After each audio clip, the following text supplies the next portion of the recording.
Good evening, Facebook Live. Jason Seward, Assistant Vice President for Student Affairs here at Virginia Wesleyan University.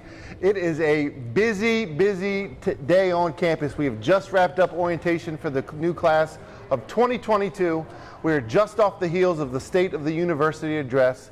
So it's time to catch up with Dr. Scott Miller, President of Virginia Wesleyan University, for some questions and answers to see how things have been going over summer and as we look forward to a new year. This is a great way for us to communicate with you, alumni, friends, family, and our current students of Virginia Wesleyan University.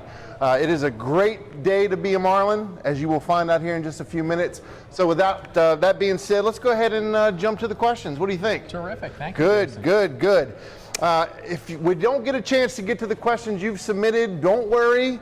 You'll get a response via email. We only have a brief time here this evening, but we want to make sure we touch on everything. So let's go ahead and jump into it.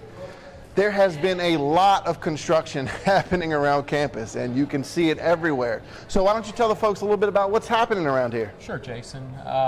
This is an exciting time to be a Marlin, and sitting here in the hub at the Jane P. Batten Student Center, see all the excitement hubbing as we welcome our 438 first years to the Marlin community. Excited to have the returning students back tomorrow. The last 3 years have been an era of unprecedented growth here at Virginia Wesleyan, and we're excited that our donors have embraced the bright future of Virginia Wesleyan. To see a little bit over $60 million of new construction during the past 3 years and another $40 or $50 million of new construction in the next 3 years. These are for things that are value added to the Virginia Wesleyan education. Whether it's the new state-of-the-art, award-winning, nationally award-winning Greer Environmental Sciences Center, the recipient of the Chesapeake Bay Foundation's top conservation award. Whether it's the new gardens that are around the Greer Center, on the Greer Center, and in the Greer Center, the beautiful new greenhouse, the Frank Blocker Youth Center, which serves as the home to our laboratory school, Tidewater Collegiate Academy, during the school year, and the home to YMCA Camp Red Feather during the summer. The new exciting Susan S. Goode Fine and Performing Arts Center. What an amazing facility that's going to be when it opens in March of 2019. And then all the improvements to the outdoor athletic facilities. New track and field center.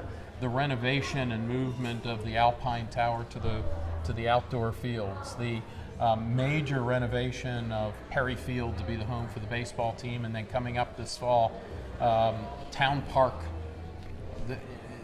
Town Bank Park. Absolutely. What an amazing facility for intercollegiate athletics. So we're excited. Coming next year will be the new Oxford Village across the street from the campus. 8 buildings, 248 units that'll accommodate upper level and graduate students. Absolutely. So it really is a great time to be a Marlin. It is. The landscape has changed. And when you add to that, not just construction, those are value added to the educational experience, but the endowment of the Batten Honors College. What a fascinating program that is. The top students from throughout the world, 20 new students every year who will get full tuition scholarships, 20 additional new students per year that'll get 2/3 scholarships.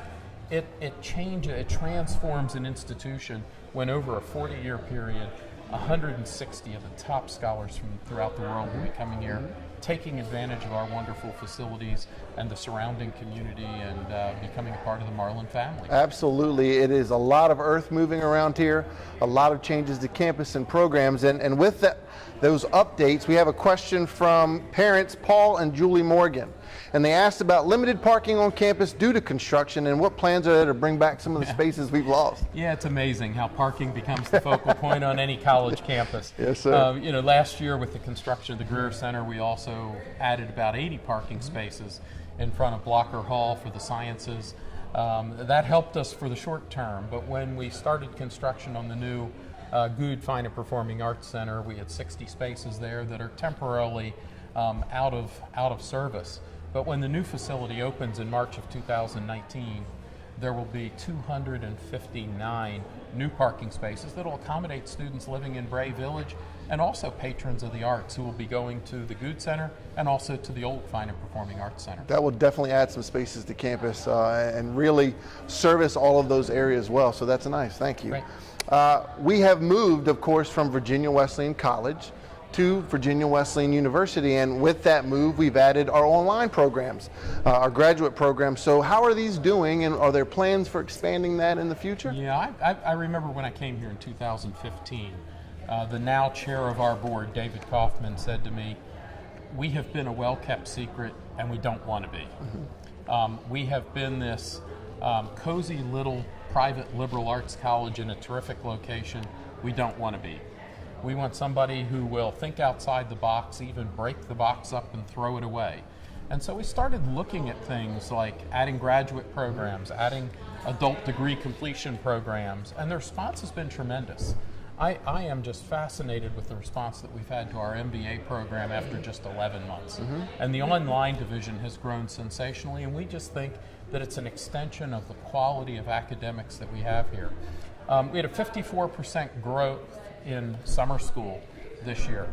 And the amazing part of that is that our traditional students, 66 of them took classes in an online format. That's students not just taking classes from adjuncts, but taking classes from their regular core faculty and having it apply towards their graduation in a low-cost, affordable way that will facilitate their progress and get them out of here in 4 years, get them into the workforce, get them off their parents' payroll. Yeah, that's right. And that's a win-win for all the way around. Absolutely. And we see that growing in the years ahead. We're becoming more of a 12-month institution, and this is all a part of it. Well, on that same topic, one of the things that we've talked about, you and I have had conversations, we've talked about it with our students and their families, and that's affordability of education. So it's a common topic in some of your communications to the community. So what are we doing to keep costs down for our students? Yeah, while this is a wonderful location, sequestration in 2011, 2012 led to a pretty big exodus of military personnel in this region. And with that, you saw the least expensive college in the area, a community college, lose 15,000 students over a 5-year period. What we're trying to do as a private institution with a reputation that's growing throughout the Mid-Atlantic region and on up the East Coast is to be more responsive to the cost equation. And we like to think quality, not just overall sticker price, but we're also trying to make ourselves affordable by doing things like the tuition freeze for this year, developing a work program that will enable students who have, say, a $0 to $2,500 margin on being able to afford an education to work jobs all over the campus, whether it's working on the grounds, helping the groundskeepers or the housekeepers, or staffing telephones in administrative offices, meaningful work that'll help them pay for their education. We also have developed a required January term, an affordable January term for freshmen. Hope that after the freshman year, students will come back for January term for 4 years. If you go for 4 years in January, that essentially is a semester. Absolutely. If you take summer school courses, we're increasing the options available and doing some online options, so a student that's working at the beach can do online coursework in the evening or at their own time. In a cost-effective way, that can also amount to a semester of study. That efficiency gets them into the workplace faster, makes their education more affordable, and advances the Virginia Wesleyan Absolutely. mission. So many students I speak to are having to get creative about the way they pay for college, and with programs like that, it's sure to help that landscape, definitely. So it's something that's always in the forefront of our minds here. Well, and I've got to admit, the addition of the Batten Honors College, what an amazing endowment that is. The Batten family, just truly an amazing philanthropic family in this region. To think that each year we'll admit 20 new students, no matter what their economic background, that are high academic achievers that'll come here on full tuition scholarships. And fantastic. 20 additional students on 2/3 tuition. That's attracting the best, it's making it affordable, it's furthering our mission, it's extending our reach. Fantastic. Thank you, sir. So we've all noticed there's a new marlin swimming around these waters around campus, a new designed marlin logo. So can you tell us how that came about? Yeah.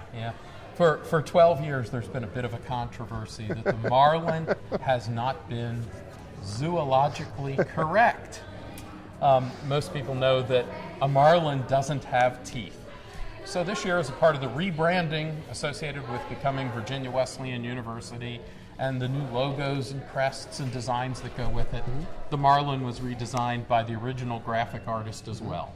And you know, don't look at a Marlin without teeth as being less mean and competitive. Our new Marlin is just as mean and just as competitive. And it'll look great on the courts and fields around campus and our visiting ODAC foe. So we've heard a lot about the institution, but now let's get to some questions directed to you and who Scott Miller is. Ready? You ready for that? We call this rapid fire round. Rapid fire. We'll Yep. take a shot at it. Okay, so you have now been the president at 4 different institutions. All right. So we're going to play the mascot challenge. Okay. Are you ready? This is to see who the best mascot is. Okay. Marlin or rail splitter? Got to go with Marlin. Yes. Marlin or bison? Absolutely a Marlin. Yes, yes. Marlin or Wolverine? Definitely a Marlin.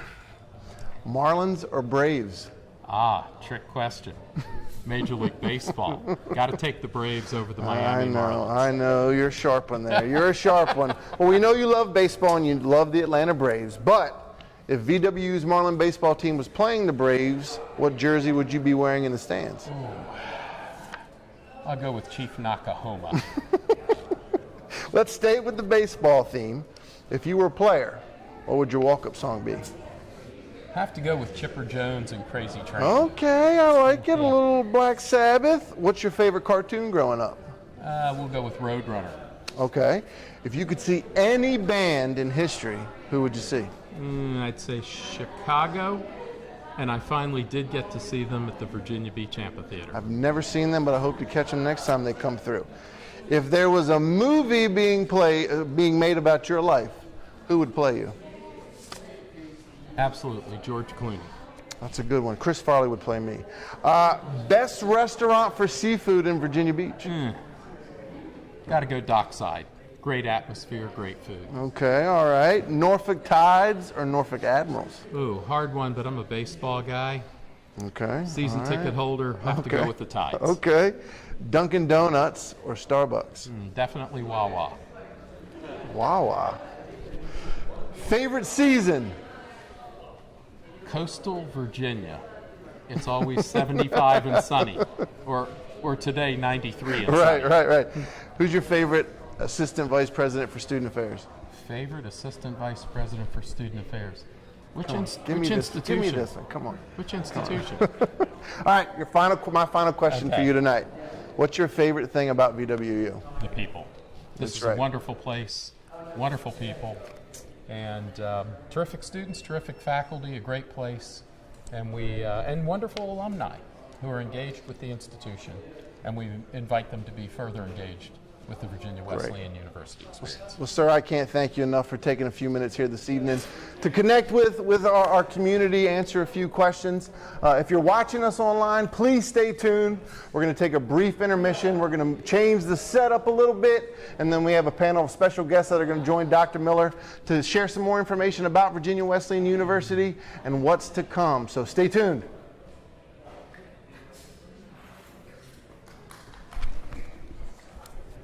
Good job.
Hi, Robert. How you doing?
Welcome back to the hub of the Jane P. Batten Student Center at Virginia Wesleyan University for this Facebook Live webcast talking about the issues and people of Virginia Wesleyan University. Joining me for this special panel is Dr. Timothy O'Rourke, the Provost and Vice President of the University, Tina Hill, our new Executive Director of Intercollegiate Athletics, and Keith Moore, the Vice President for Student Affairs.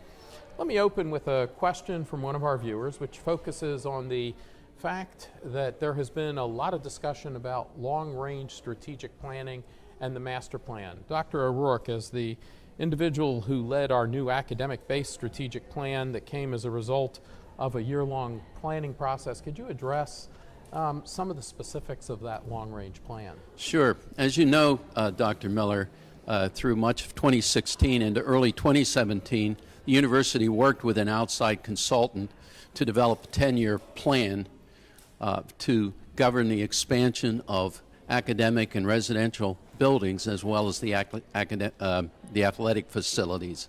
And with that master plan in place, then beginning in the spring of 2017, I led a 15-member group that was charged with developing the academic flesh to go on the bones and concrete of the facilities plan. And we crafted a plan called Preeminence 28 that was reviewed by the faculty and approved by the trustees. And the plan sets out 6 goals. And in brief, those goals are to further internationalize the campus, to give our students a transformational experience that widens their horizons, to achieve greater academic eminence by continuing to recruit well-credentialed, diverse faculty and staff, to promote greater civic engagement on the part of our students and faculty, to further the creation of an inclusive campus community, and finally, to grow enrollment, both on campus and online, and both graduate and undergraduate. For our student viewers, expand a little bit on what this directly means for them. They're trying to make a choice between a low-cost public institution with classes that are filled to the max and unavailable, or a Virginia Wesleyan experience with an intimate learning experience. How does this academic plan affect them? I would say that the plan preserves and enhances what makes us a special place to begin with. The faculty-student ratio is 1 to 13. The typical class size is about 13, and so students are engaged with their faculty in direct ways every day. But the strategic plan will generate greater opportunities to study abroad, to undertake independent research, to do internships, and also to have meaningful civic engagement experiences. But beyond that, because we'll find over time that the campus will be larger, more diverse and more international, it will be a different and better kind of place. It will be a more stimulating place intellectually, socially, and artistically. We concluded an action-packed student orientation today with 438 first years greeting us at the end of orientation. And Vice President Moore led them in a little bit of an activity to see, I guess, who was paying attention during the multiple days of preparation. And your name came up frequently, and so for our student viewers, maybe this is a recurring message that we want to underscore. Can you tell us what are the 4 things that you tell our freshmen? Following Admiral McCraven, I say, first, make your bed. Secondly, make friends. Make friends not only among your peers, but among the faculty and staff. Make it to class. 80% of life is showing up. And finally, make a life. University experience is not only about preparing for a career, it's about developing a life plan for a meaningful and fulfilling life. Outstanding. One more thing before we move on to our other panelists. A question from one of our viewers. The Baton Honors College has attracted a lot of attention. These are obviously top performing students. How will the Baton Honors College over time affect the academic and social atmosphere of the institution? Well, I caught the earlier conversation about baseball. And so as a great player can make his or her teammates better, I think the top students that the Baton Honors College has attracted will make all of the students on our campus elevate their academic game, will challenge the faculty, and will enhance the reputation of the university. Terrific, thank you. Let me turn to Tina Hill. Tina has joined us, I guess, almost 2 months ago now, after a successful run as longtime athletic director at Randolph College. One of the most experienced athletic directors in the country at the Division III level. And first, we welcome you. Thank you very much. It's great to be here.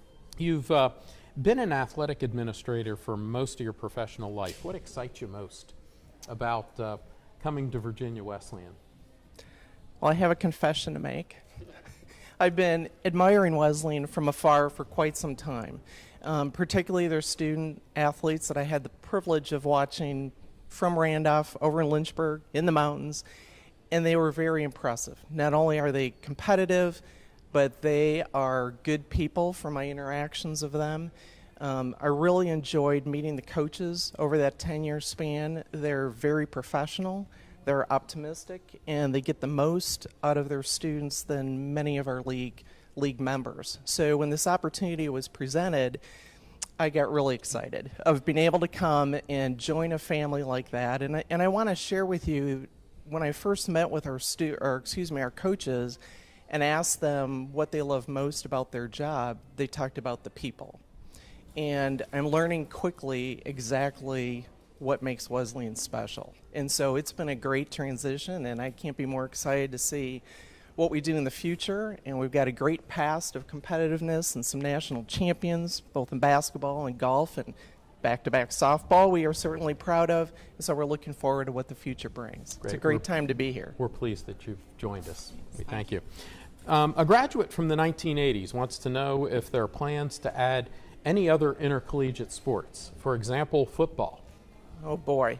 Well, we have added men's and women's swimming. We've added women's golf, and so we want to, put our efforts in those programs first and see them grow. Our fans might be interested to know we're offering 22 sports already. The average in Division III is 18. So we're going to take this step by step and evaluate this on a yearly basis, and we'll need to see. Much controversy at the Division I level. I've said this is now among my 28 years as a college president. Most of it's been at the Division III level, one stint for a short period at the Division II level. What's the value of being a Division III student athlete? Well, there's a lot, and we may not have enough time to talk about all of those, but as we were talking about our academic program, it's at a Division III school that they have the opportunity to do great work in the classroom, great work in their fields and in their courts, And it's a nice balance. It gives them the opportunity to do both, balance them well, get internships, have good work-life experiences as they prepare for that when they graduate. So it's a great balance, and I wouldn't want to be anywhere else. Great. So what do you think of our new mascot? Does the new Marlin look equally as mean and competitive without the teeth? I'm not worried about Bob the Marlin. I'm looking for our teams. They look great. Terrific, thanks. Let's turn to Keith Moore. Keith's the Vice President for Student Affairs. A question comes from a parent that says, there's been a lot of painting, work, and blacktopping at Bray Village. Talk about some of the other improvements to the residential community. We're expecting some upgrades and some enhancements to our oldest facilities on campus, residential facilities on campus, that being Bray Village. There are 7 buildings total, and 4 of them are residential, and the 4 residential buildings will be seeing some changes in the restrooms and shower facilities in the next few days. Actually, we'll be starting with Rose Hall and moving our way through the 4 buildings throughout the year, with April being the hopeful date of completion. It's difficult when you become more of a 12-month campus to mix in $1.9 million of improvements to some of the older buildings without displacing people. I understand as of tonight we are in overflow. It's a wonderful situation to be in for most institutions, but talk a little bit about that. It certainly is. We have 108 students currently residing, and they're all upperclassmen, which is great. First-year students are all on campus here, and our housing over at the hotels, the Burton Station Community, we call it, because it truly is a community. We have resident assistants, staff presence, programming facilities, continental breakfast every day, and so they do have that feeling and sense of community over there. Just a short walk from campus. And it's not that far. It's in a commercial area. We have shopping right down the road with the outlets. There are other destinations that students find attractive, like Starbucks, Jersey Mike's, and Krispy Kreme. Touch on that a little bit more. You talked about changes in the community around Virginia Wesleyan. One of our viewers writes, how do things like the new outlet mall and the forthcoming IKEA challenge campus recreation and overall quality of life? Oh, it doesn't challenge it at all. It enhances it without a doubt. I think that it just shows that we are in a prime spot. I've lived up the road for the entire time I've been here, and to be part of this community, both as someone who works here at Virginia Wesleyan and lives locally, I can see this becoming an extremely attractive place for our students. It provided opportunity for them to secure internships, employment. We're in a prime spot. Students really appreciate the fact that after completing their degrees here, that there is gainful employment to be had in this immediate area. Many of them find their ways to that employment through the internships that they secure. Outstanding. As an expansion of that, we have, earlier we had a question about affordability. Talk a little bit about the OPUS program and whether it'll be expanded to the main academic year. Explain to our viewers what that program is all about. We're in the we're actually going on to the 3rd year now. We started the summer last year, OPUS, which means work. And it's a wonderful program, gives students the opportunity to close the gap between returning and not. We want our students to be successful. We want to find ways to give them the means that they need. The individuals that we have go through the program already, 36, were exemplary. They worked from start to finish. They satisfied balances. They did some tremendous work across campus and helped us out a lot. And we see that program expanding into the traditional semesters, starting with this semester, so that students will find making ends meet for the spring that much easier. And it's important to note, and we express with gratitude to our board chair, David Kaufman, who funded the first 3 years of the pilot program during the summer. The first 2 years, 36 students were in the OPUS program. All 36 are in school and in good financial and academic standing as a result of that gift support. And we find out this morning that the Landmark Foundation has provided a major gift to extend that work program to the regular academic year. So it's obviously friends of the institution taking ownership in a program that's making education more affordable. Virginia Wesleyan cross-apps with 3 other colleges, this from a parent. outside this immediate area, 3 other private colleges. When asked why Virginia Wesleyan, what do you say? The easiest answer, but it's not the only or truest answer, is the beach. I think that's helpful. But look at what we have here. I mean, we are prime for learning. We truly are. And that positions our students in a place where they're going to be marketable.